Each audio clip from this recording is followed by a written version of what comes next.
ఒక వ్యక్తి అధికార దాహం వల్లే ఉప ఎన్నికలు వచ్చాయంటున్నారు కాంగ్రెస్ ఎంపీ పురంధరేశ్వరి. టీడీపీ కంటే కాంగ్రెస్ హయాంలోనే ఎక్కువ సంక్షేమ పథకాలు అమలవుతున్నాయన్నారు ఆమె.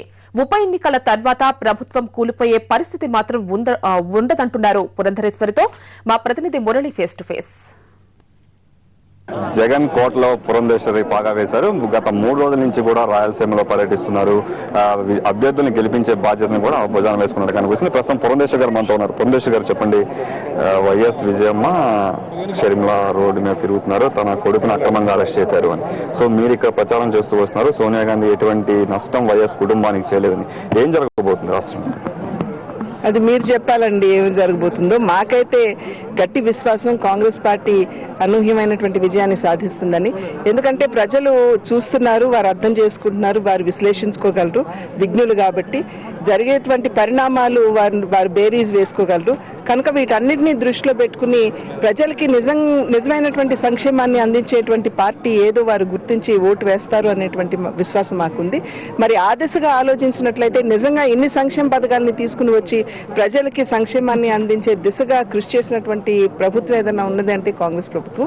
కనుక ప్రజలు ఖచ్చితంగా కాంగ్రెస్ పార్టీని అభ్యర్థుల్ని ఆదరిస్తారని నేను విశ్వసిస్తున్నాను. మరోవైపు ప్రతిపక్ష నేత చంద్రబాబు నాయుడు ఈ రోజు ఇదే నియోజకవర్గంలో పర్యటించడం జరిగింది. ఆయన దద్దమ్మ ప్రభుత్వం, అసమర్థ ప్రభుత్వాన్ని, మీ ప్రభుత్వాన్ని చాలా హేళనగా మాట్లాడటం జరిగింది. ఈ ప్రభుత్వాన్ని పంపిస్తే తప్ప ప్రజలకు మేలు జరగదని మీరేమంటారు దీని గురించి?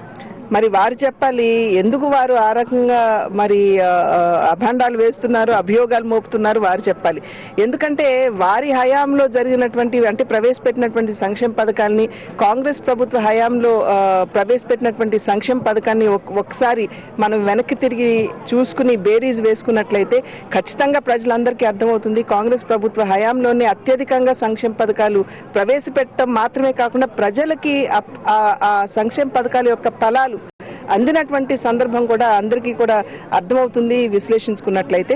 కనుక ముందు వారు దద్దమ్మ ప్రభుత్వం చెప్పబోయే ముందు వారు ఏం చేశారు ప్రజలకి ఒక్కసారి వివరంగా వారు చెప్పినట్లయితే ప్రజలు కూడా దాన్ని కూడా వింటారు, మరి బేరీస్ కూడా వేస్తారు. మొత్తం మీద చాలా క్రూషియల్ 18 స్థానాల ఎన్నికలు జరగబోతుంది. ఎలా ఉండబోతుంది? ఎందుకంటే ఇప్పటికే జగన్మోహన్ రెడ్డి జైలుకి వెళ్ళి ఏదైతే సిబిఐ దర్యాప్తుకి వెళ్ళబోతున్న రోజు కూడా కొంతమంది పార్టీలోకి చేరారు. ఆ తర్వాత మీ పార్టీ నుంచి కూడా కొంతమంది ఎమ్మెల్యేలు మద్దతు పలకడం జరిగింది. ఏం జరగబోతుంది? ఉప ఎన్నికల తర్వాత ప్రభుత్వం కూలిపోతుందా, లేకపోతే సుస్థిరమైన పరిపాలన ఉండబోతుందా?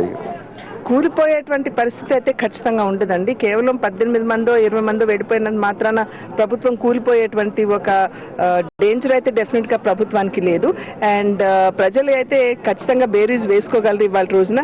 ఏ కారణం చేత ఈ 18 మంది మరి రాజీనామా చేశారో మరి వారు కూడా చెప్పవలసినటువంటి అవసరం అయితే కేవలం అవసరం కాదు, బాధ్యత కూడా ఉన్నది వారి మీద.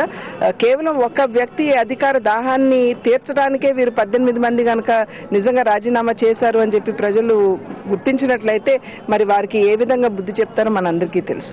ఫైనల్ గా చెప్పండి మేడం, సోనియా గాంధీ మిమ్మల్ని అందరికీ బాధ్యతలు అప్పచెప్పి మిమ్మల్ని నియోజకవర్గాలకు పంపించడం జరిగింది. ఫైనల్ గా 15వ తారీఖు సోనియాకి ఎటువంటి బహుమతి ఇవ్వబోతున్నాను? ఇందాకే చెప్పానండి, అనూహ్యమైన విజయం సాధిస్తామని చెప్పి దాన్నే తీసుకెళ్లి వారికి ఇస్తాము. అయినా ఒక విషయం మటుకు నేను ఖరాఖండిగా చెప్పదలుచుకున్నాను. కార్యకర్తలు, నాయకులు, కాంగ్రెస్ పార్టీకి సంబంధించినటువంటి వారు అందరూ కూడా చాలా కృషి చేస్తున్నారు కాంగ్రెస్ పార్టీని గెలిపించాలని. ఇది కేవలం ఏదో ఒక నాయకుల దగ్గర నుండి వచ్చినటువంటి డైరెక్షన్స్ గా కాదు, వారి బాధ్యతగా వారు భావించి వారి మాతృ సంస్థని కాపాడుకోవాలి అనేటువంటి లక్ష్యంతో ఆ దిశగా ప్రతి ఒక్కరూ కూడా కృషి చేస్తున్నారు. కనుక ముందుగా వారందరి యొక్క కృషిని మనం గుర్తించవలసినటువంటి అవసరం చాలా ఉంది. అండ్ అధినాయకులు కూడా తప్పకుండా దాన్ని గుర్తిస్తారు అనేటువంటి విశ్వాసం మాకుంది. మొత్తం మీద వైఎస్ కోటలో ఖచ్చితంగా కాంగ్రెస్ పార్టీ నిలదొక్కుంటుందనే ఆశాభావాన్ని పురంధేశ్వరి వ్యక్తం చేస్తారు. మొత్తం మీద ఇక్కడ ఖచ్చితంగా కాంగ్రెస్ పార్టీ విజయావకాశాలు మాత్రం మెండుగా ఉంటాయని కూడా పురంధేశ్వరి చెప్తున్నారు. కెమెరామెన్ కిషోర్ తో మురళి, రైలకోడు.